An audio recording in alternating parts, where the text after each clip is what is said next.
What is up, YouTube? I am coming at you with another video. Today I want to kind of talk about relearning how to have fun without alcohol. Sorry for my crazy hair. That's just kind of is what you're going to get this time. And if my voice is a little low, it's because I feel a little bit under the weather, but it did not stop me from getting my workout in, because that's how I roll. So basically, when I first stopped drinking, I talk about filling the void, figuring out what you want to do, all that fun stuff. But when you're actually out and about and you're, going to do these certain things, especially in the beginning, I feel like you'll have these pulls in your mind being like, but I wish I could drink, or why can't I drink while I do this, or those kind of things. You basically have to teach your mind, every aspect of your body how to live in the moment and focus on what you're doing. Because as time progresses and the physical urges to drink diminish, this part just gets easier. Everything honestly gets easier, but you just have to let's say you're going over to a pool party, it's not, the idea is not to go over there and think about okay, well, I'm here, so I'm not drinking. I'm to have alcohol on the mind the entire time and be like, I'm doing good because I'm not drinking, because I'm here. Literally clear your mind and live in the moment, jump in the pool, enjoy yourself. And I know that might be kind of well, it's easier said than done. You need to, I'm a firm believer in faking it till you make it, right? Because the idea is that you just keep pretending that you're having fun, or that this is easier, or that, you are the person you want to be. And then you realize your actions are who you are. They become who you are. And then before you know it, you're not faking it anymore. So in the beginning, sure, you can just fake it till you make it. So if you go, let's say, to a pool party, jump in the pool, swim around. Even if you have those thoughts of alcohol on your mind, just keep being active and doing other things, because those will, with time, drop off. They really do. If you're going to go see a movie, pay attention to the movie. When you feel the thoughts of alcohol come in, don't necessarily suppress them, because I feel like the harder you suppress something, the more it'll fester. Allow yourself to kind of sit with it for a moment, and then it'll pass. They just pass, they don't sit there and burn forever, So, and then focus back on the movie.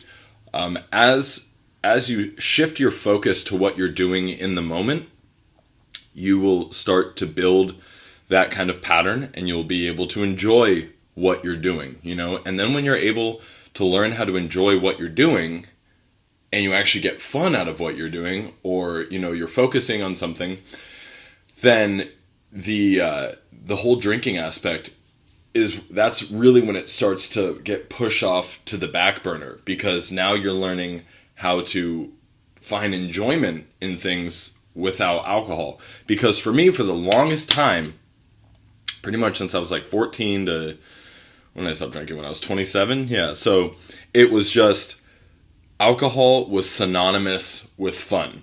If alcohol was not involved in the fun, it was why are we even doing it?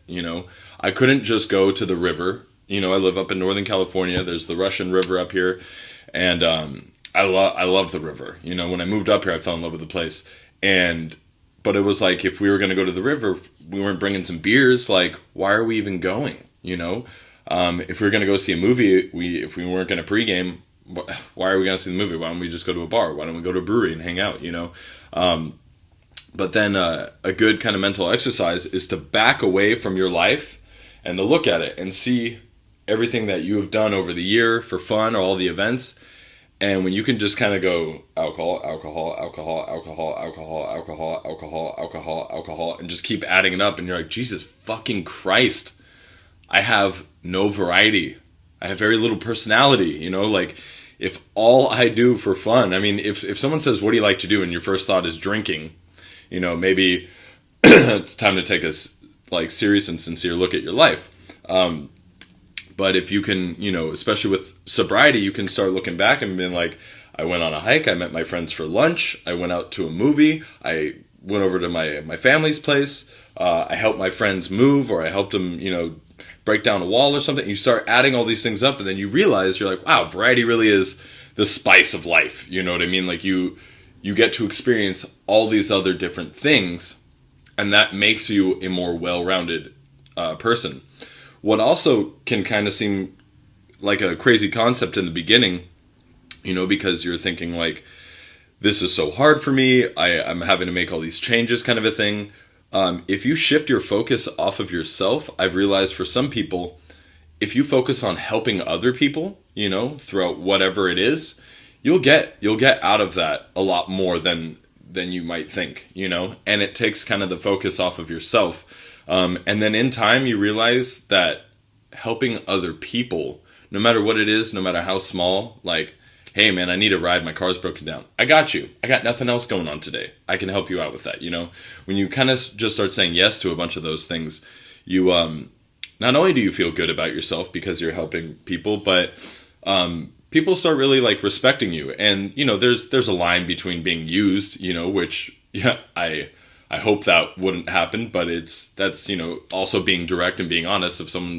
If, you know, you can't, or you, for whatever real reason, you just don't want to, I mean, you can definitely be honest, but if you know it's within your means, you know, and the alternative is to just kind of like sit around and not do anything, then I would implore you to try to help those people, you know, because through helping other people, you really do help yourself.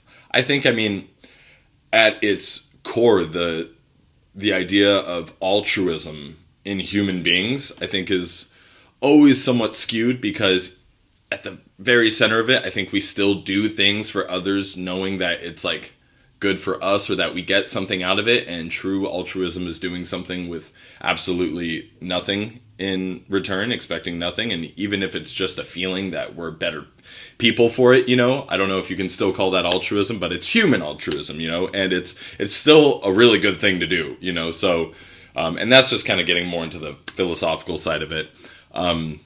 But helping other people makes you help yourself, you know. And a lot of the times when you're helping other people, you end up having fun. You forget, you know, your own struggles and stuff in that moment.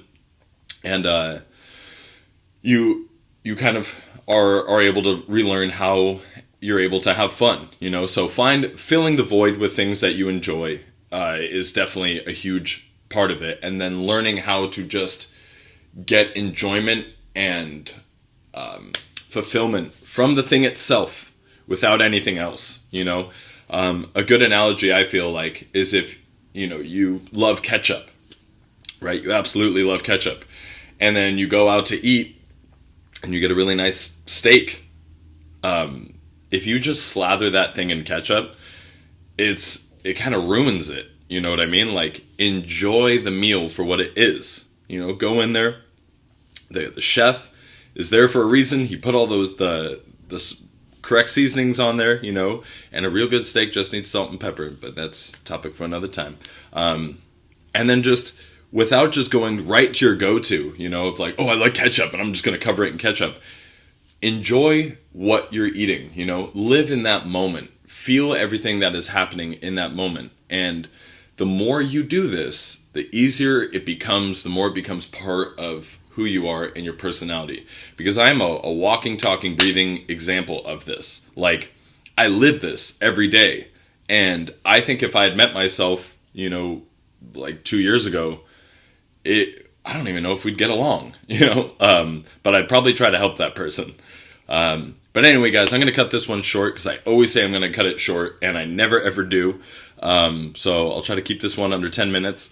But if my videos help you, I'm really happy for that. If you know anyone that you think my videos can help, please share. I believe my screen name is Skim0007, so 3 zeros and a 7. I've been trying to figure out how to change it, and I can't.